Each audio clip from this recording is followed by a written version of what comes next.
بسم اللہ الرحمن الرحیم۔ السلام علیکم قارئین۔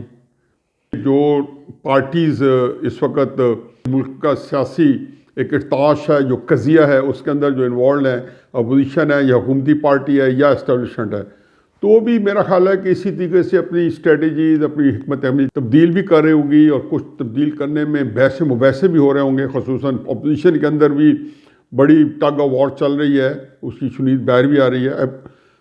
اسٹیبلشمنٹ کے اندر بھی چل رہی ہوگی، وہ باہر نہیں آتی، لیکن اسٹیبلشمنٹ کے اندر ہمیشہ غور و خوض ہو رہا ہوتا ہے۔ یہ نہیں ہوتا کہ ایک دو بندے جو سامنے نظر آتے ہیں انہی کے مطابق چلتی ہے، وہ بھی اپنی ایک اوپینین لے کے چلتے ہیں۔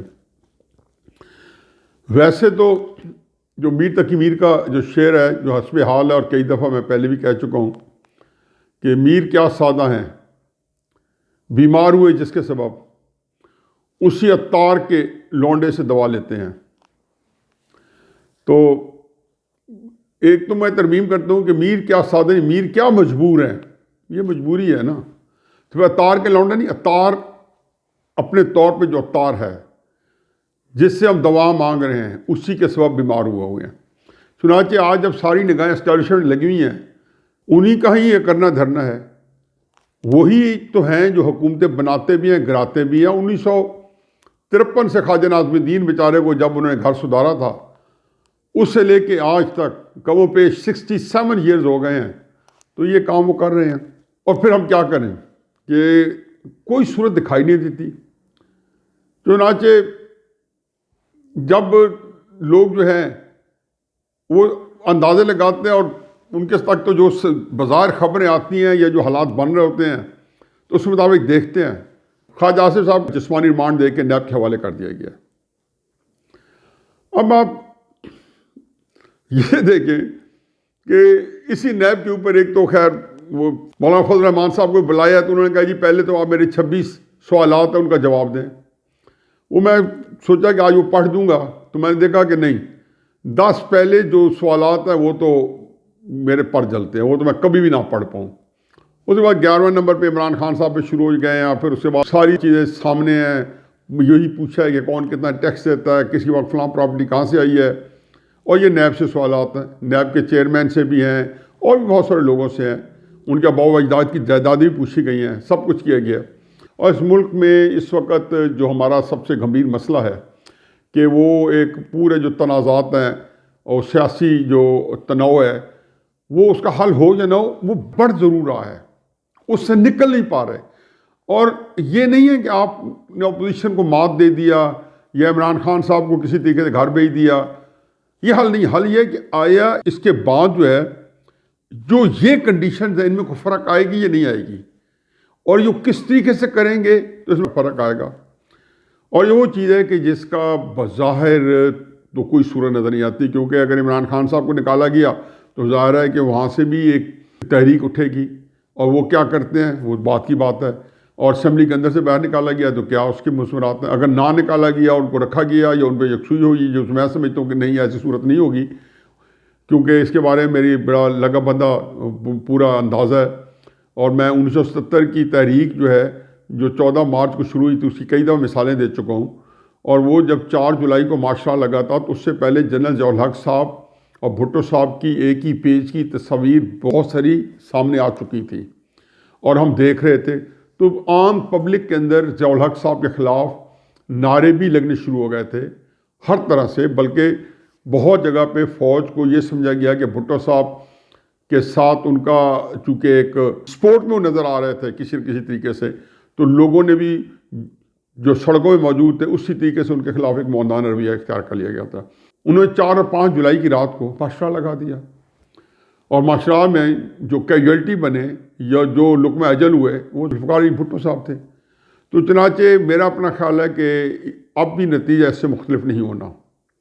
کب ہونا ہے؟ 1 مہینے بعد ہونا ہے، 1.5 مہینے بعد ہونا ہے، سینٹ کے الیکشن سے پہلے ہونا ہے، بعد میں ہونا ہے، ہونا یہی ہے۔ اور اس میں ظاہر ہے کہ میں نے کہا ہے نا کہ میر کیا مجبور ہیں سادہ کی بجائے، کہ بیمار ہوئے جس کے سبب کوئی چارہ ہی نہیں ہے۔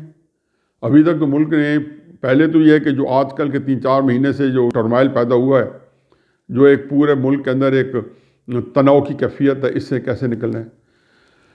اب خواجہ آصف صاحب کا قصور وہی ہے جو شہباز شریف صاحب کا ہے، اور انہوں نے اپنے بھائی کو چھوڑنا تھا اور انہوں نے نواز شریف صاحب کو چھوڑنا تھا. سب کو کہا گیا کہ آپ چھوڑ دیں، بالکل اسی طریقے سے جس طرح شیرانی صاحب نے چھوڑا ہے. یہ فارمولہ کتنی دفعہ آزمایا گیا، اس کا کوئی فرق نہیں پڑتا. میں نے خود بتایا کہ ابھی بھٹو صاحب پہ پھانسی کا مقدمہ چل رہا تھا تو میں نے غلام مصطفیٰ جتوئی جو بھٹو صاحب کے آخری چیف منسٹر سندھ تھے، صادق حسین قریشی جو بھٹو صاحب کے آخری پنجاب کے چیف منسٹر تھے، ممتاز بھٹو جو ان کے ٹیلنٹڈ کزن اور ایک زمانے تصور تھا کہ ان کے وارث ہوں گے، حفیظ الدین پیزا جو دائیں ہاتھ، کوثر نیازی کا بائیں ہاتھ، یہ سارے ضیاء الحق صاحب کے دسترخوان پہ بیٹھ کے کھانے تناول فرما رہے ہوتے تھے اور مستقبل پہ ناک نقشہ نکال رہے ہوتے تھے. تو کیا فرق پڑا بھٹو صاحب کو جب بے نظیر 10 اپریل 1986 کو پاکستان میں قدم رنجہ فرمایا لاہور میں؟ تو کیا کوئی پہچانتا تھا جتوئی صاحب کون ہے؟ بھائی یہ اس کا کوئی وجود نہیں ہے. یہ وہ کہتے ہیں موج ہے دریا میں، بیرون دریا کچھ نہیں. یہ ایک موجیں ہیں ایک بڑے دریا کی، دریا کا ایک لیڈر ہوتا ہے، اس کی یہ موجیں ہیں. اس میں بڑی سے بڑی موج نکال لو، دریا کے اندر ذرا برابر نہیں یک منہ فرق آتا. چنانچہ آپ اگر یہ خواجہ آصف توڑ بھی لیتے، شہباز شریف کو بھی توڑ لیتے، میں کہتا ہوں مریم نواز کو بھی توڑ لیتے، آپ نواز شریف کا بال بیکار نہیں کر سکتے تھے. جب پبلک اونس لے لے، یہ بات اگر آپ رجسٹر نہ کی کہ اس تحریک کی پبلک اونس لے چکی ہے، پبلک زیادہ وریڈ ہے اس بارے میں کہ کیا بننے والا ہے. لیڈروں کے ساتھ جو مرضی نیگوشیٹ کرتے رہے، کوئی باتیں آگے وہ مان لیں گے، کچھ نہیں مان لیں گے. لیکن آیا یہ کہ سارے اس کے بعد پبلک کو مطمئن کرتے یا نہیں کرتے. ایک تو آپ نے ضرور اچھا کیا ہے کہ پچھلے 4 ہفتوں سے 3 ہفتوں سے یہ اچھے ایک پازیٹیو چیز ہے فار دا ٹائم بینگ. جو ہمارے حالات ہیں سیکیورٹی کے، اس میں ہم متحمل نہیں ہو سکتے تھے اس بات کے. اور کیا ہوتا کہ جو پاکستان کے جو عام لوگ تھے وہ عسکری اداروں کے خلاف یا اسٹیبلشمنٹ کے خلاف کھلے عام گفتگو کر رہے تھے. اب وہ ساری گفتگو عمران خان صاحب کے خلاف ہو رہی ہے، کیونکہ لیڈروں کی تقریر عمران خان صاحب کے خلاف ہو رہی ہیں.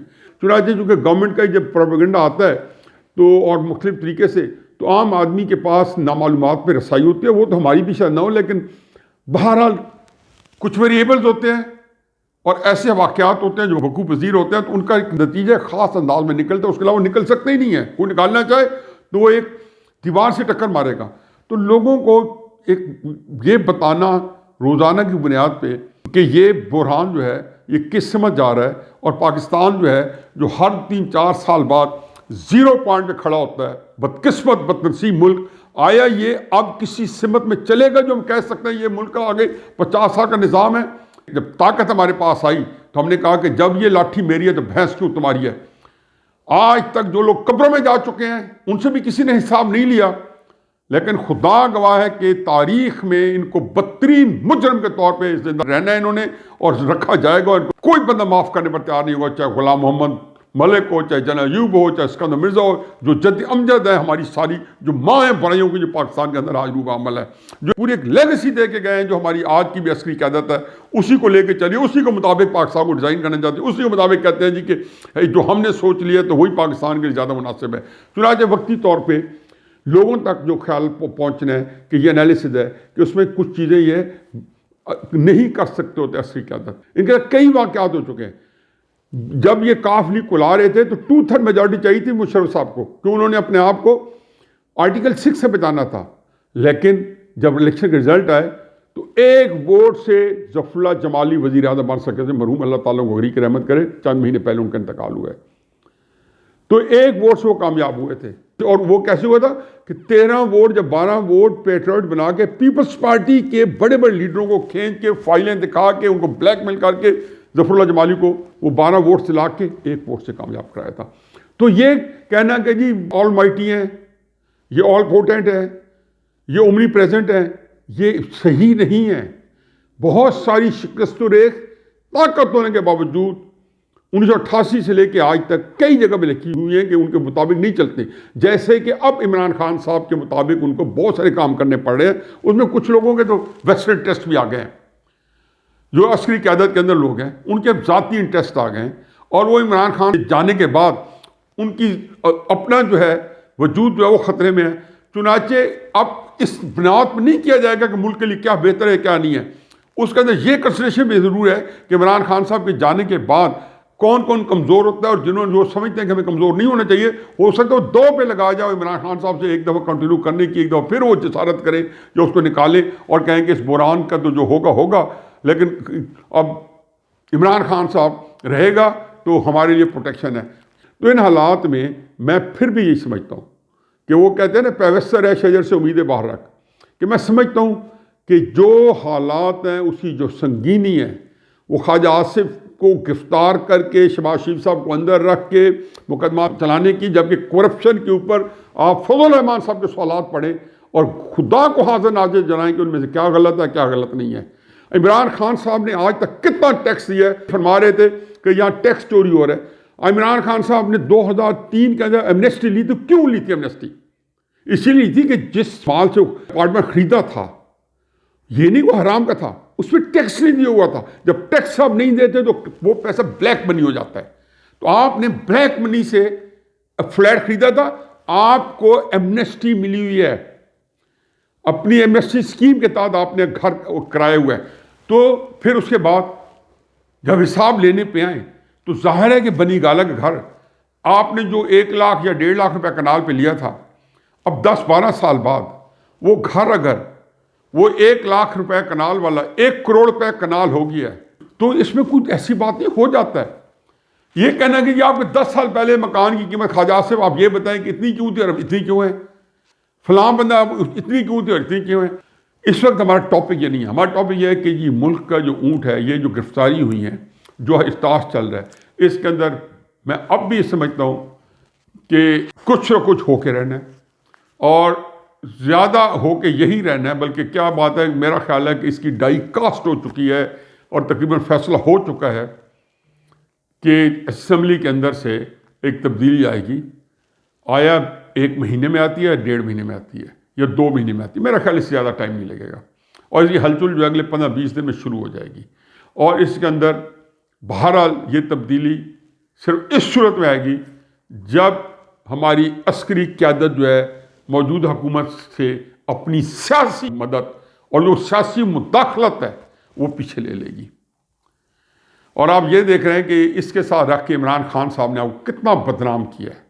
عمران خان صاحب نے ہر بات میں کون کون سی چیز ہے جو آپ کی اجاگر نہیں کی۔ آج کل کی میں بات کر رہا ہوں، وہ پرانی 20 کلپس کی بات نہیں کر رہا ہوں جو گندی گندی گالیاں دیتا رہا افواج پاکستان کو۔ میں مان ہی نہیں سکتا ہوں، حالانکہ اپوزیشن کی جو تحریک ہے اس میں بہت سکم ہے، اتنی پورلی پلانڈ تحریک میں نے زندگی میں نہیں دیکھی۔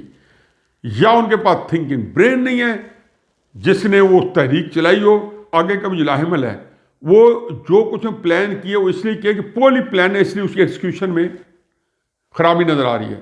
جو اصل واردات ہے وہ یہ ہے کہ چونکہ لوگ جو ہیں وہ بفرے ہوئے ہیں، اس لیے اس کا حل نکلے گا، اور اس کا حل صرف یہی نکلے گا کہ ہماری اسٹیبلشمنٹ کو اپنا رول جو ہے for the time being Pakistan کے لیے زیرو کرنا ہوگا، اور اپنے آپ کو عمران خان صاحب کی جو سیاسی مدد ہے، جو سیاستدانوں سے ان کے رابطے ہیں، ایم پی اے لیول پہ، ایم این اے لیول پہ، سینیٹر لیول پہ، یہ صفر کرنے ہوں گے، اور پاکستان کی سیاست کو اس کے حال پہ اور سیاستدانوں کو ان کے حال پہ علیحدہ چھوڑنا ہوگا۔ سارے مسئلے ہمارے حل ہو جائیں گے، جو نظام بھی آئے گا وہ ہر پاکستانی کو قبول ہوگا، چاہے اس میں عمران خان صاحب رہتے ہیں یا اس کے کوئی اور آتا ہے۔ وزیر اعظم کے اوپر کچھ جھگڑا ہے جس کے اوپر آپ یکسو نہیں ہو پا رہے، تو میرا خیال ہے کہ یہ اتنا بڑا جھگڑا نہیں ہے۔ اتحادیوں میں سے کوئی آتا ہے، تحریک انصاف میں سے کوئی اور آتا ہے فار دا ٹائم بینگ، تو اپوزیشن کو بھی اس کے اوپر تھوڑا سا قبول کر لینا چاہیے، لیکن اس کے بعد اگلے الیکشن کے بارے میں کلیئرٹی ہونی چاہیے کہ وہ کب ہو رہے ہیں۔ وما علینا الا البلاغ۔